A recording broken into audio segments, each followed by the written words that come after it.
monde du sport ne retient que le résultat. Et j'ai appris de ce monde que les résultats dictent les commentaires.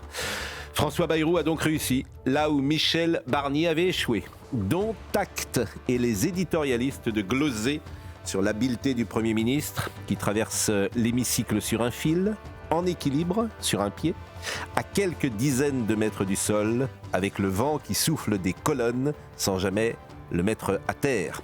La France aura donc un budget, mais à quel prix ? Chacun devine qu'on expédie les affaires courantes, que 2 années avant l'élection présidentielle en 2027 c'est long, que le chômage remonte, que l'économie patine, que l'école recule, qu'Emmanuel Macron envoie des cartes postales, un jour devant la Joconde, un autre jour depuis Colmar, pour nous dire qu'il est toujours là, mais que déjà il est ailleurs. Dans cet océan d'incertitude et d'inquiétude, le tandem Retailleau-Darmanin tient le choc.